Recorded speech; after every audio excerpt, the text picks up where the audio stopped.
Alright guys, right when I got done making the video, I saw that Jrue Holiday was ruled out, so I was going to change the video a little bit, so I just did a quick voiceover, and then I just want to let you guys know that I'm a little sick, so sorry for the voice. It might sound a little weird today, but the information is still going to be solid. As you can see from our recap of last night, we had a really nice night. Our value plays hit. They all went over 6x, so that was real nice. And then we just had a real nice night. Most of our lineups went for over 290 to the 300 range. Cash lineup was at 300 marker, and then our best lineup was at 322. Getting a point guard here. The news that you're going to want to watch out for is going to be Damian Lillard. He's expecting a child soon, and so if he's out, you could definitely pivot to Shabazz Napier or possibly CJ McCollum at the point guard spot. I think tonight's a night where you could possibly stack Harden and Chris Paul. Might not be a bad option. That game is supposed to be a high total game. And then once again, I think Russell Westbrook is just going to be on a tear. I think he's shooting for that triple-double marker. He's 0.3 rebounds away from getting that triple-double. So I believe that you could go with that narrative. And then once again, I said Jrue Holiday for shooting guard. He's ruled out, so I think you could just pivot to Ian Clark, maybe even Etuan Moore here. I do think it's going to help Rondo a little bit. But these other three guys, I think you could almost lock them into cash. Austin Rivers is a guy on today's slate where I think he could be a cash lock at that price point. He's a guy that normally will get you 25 DK points with upwards of 40. Corey Brewer, he had a dud last night out, but I do think you could go back to him. He's only 4.2K, and based on his recent performance, I think that's too cheap. And then CJ McCollum, he's just a guy that's done really well pretty much this whole year. I think he'll get you 30 DK points. He's averaged 37 against Houston, so that's not too bad. Getting a small forward here, Josh Jackson's an easy lock. The guy I want to touch on, though, is going to be Taurean Prince. He's really went off just the last 4 games, and no one's really noticed it. They have, but not to the extent. DK hasn't priced him up as much as they normally do when someone goes off like that. The other guy I want to touch on is Joe Ingles. Derek Favors was ruled out. I think the guy that's going to benefit the most is going to be Joe Ingles. If not, it just solidifies him as a cash lock for me.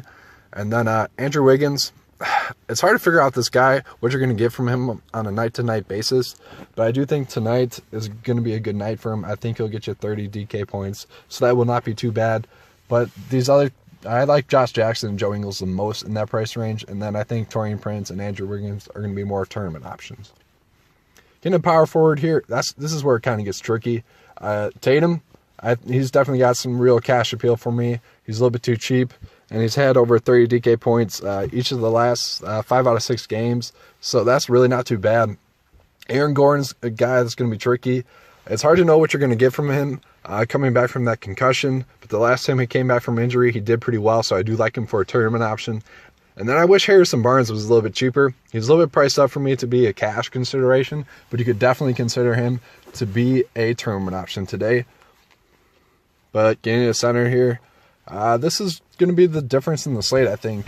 You got Greg Monroe, who still should get 5x. He hasn't been priced up enough.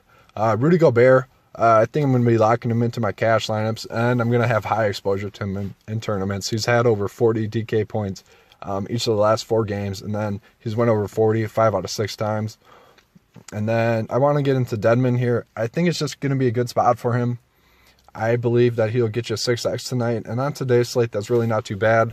But it's going to be harder to fit him in there because you got Gobert and Monroe, and then the other value option at center in Nerlens Noel here. So I do like Noel. When he gets the minutes, that's when he does well, and I think his minutes are going to continue to go up towards the end of the season here.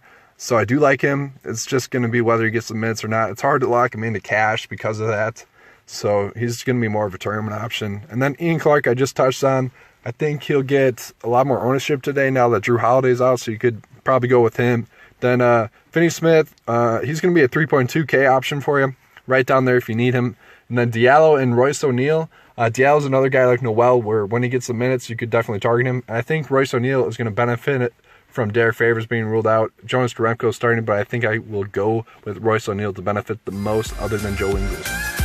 All right, sorry for the voice again, guys. That's all I have for you. But please subscribe. We're trying to get to 100 subscribers. That way we can go live before live. Thanks.